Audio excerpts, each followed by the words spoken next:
So, I'm going to give a presentation on the hero's journey. What is a hero? Is this a hero?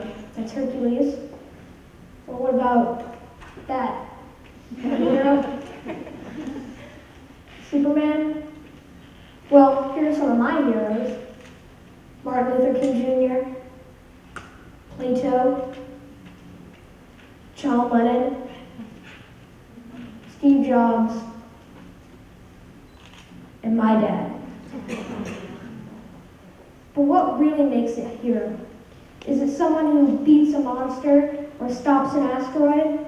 Recently in school, we've been learning that the hero is in every one of us. We each are a hero in our own journey, and I'm learning that when we see ourselves as heroes, we are better able to deal with challenges, overcome obstacles, and have confidence in our abilities.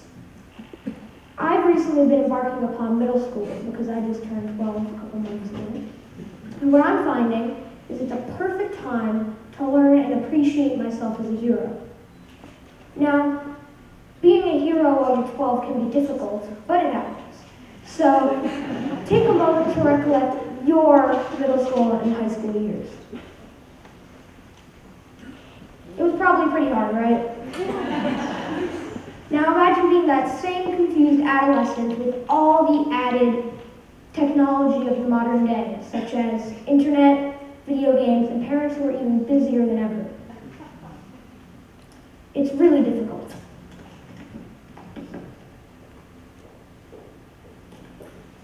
This guy right here, Joseph Campbell, saw mythology as a metaphor for life. In everything from myths to movies, he saw a pattern of stages. I'm going to use examples from my own life. I'm going to cover the 3 main ones and one of the smaller ones that I think are important. And that's a quote up there. What each must seek in life was never on land or sea. It was something out of his own unique potentiality for experience. Something that never has been and never could have been experienced by anyone else. It's just a good quote. Those are the 3 main stages. Now, I'm going to use my parents as an example for each of them. The separation, the initiation, and the return are the 3 main stages. The separation, in which the hero is taken from the known into the unknown.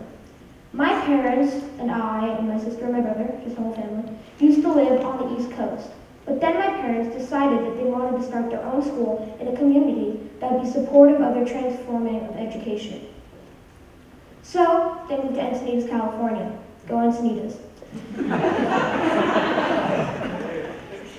And I believe the moment that they told their previous workplace that they were moving on, they stepped into the unknown.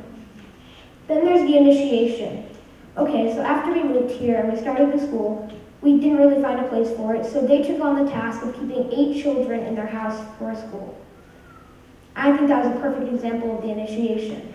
And finally, the return, where you return with your treasure. Today, that school has 55 students in 2 buildings up there.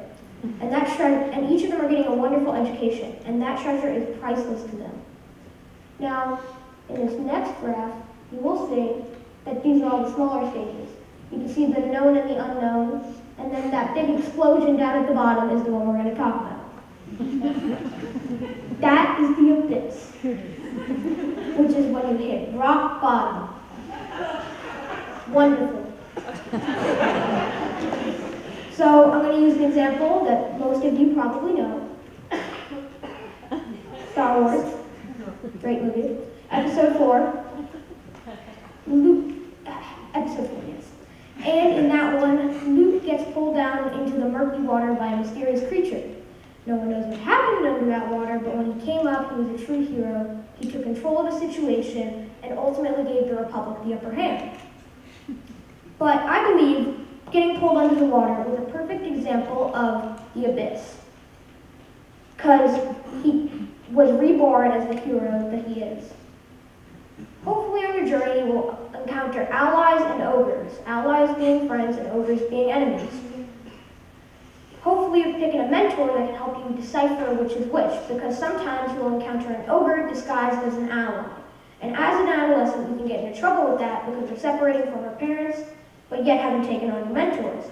So they have trouble figuring out which is which. Here you can see Luke in the beginning of the movie, and then after, see he's kind of changed.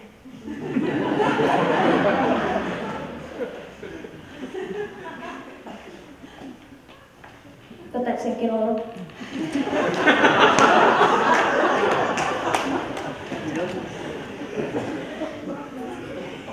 My journey, like most 12-year-olds, is about growing up. And that can be difficult for me because I'm 12 years old and I'm the youngest, and, well, it's fun, it's safe, and it's kind of a great time. Now, when I figured out that time was steadily moving forward, I kind of broke down. After my breakdown, though, I got transformed and returned with my gift. That gift was I was ready to take on all the challenges that comes with growing up. I believe that smaller journey within my whole journey came full circle, and that was my gift. But yet, in my large journey, I still yet have to reach some abyss that I'm scared of.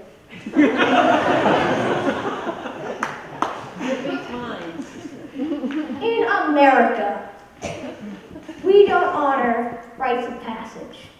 Sure, we have sweet 16s and driver's licenses, but we neglect the true passage into adulthood. And there are religious rites of passages, but lately they have been transformed into a passage that leads to a party rather than a passage that leads to adulthood. If you don't already have a religious rite of passage in your household, I would strongly recommend the heroic journey. If you do have a religious rite of passage in your household, do not forget that it's a passage into adulthood, even though partying is fine too. And finally, the closing statement. The hero is you.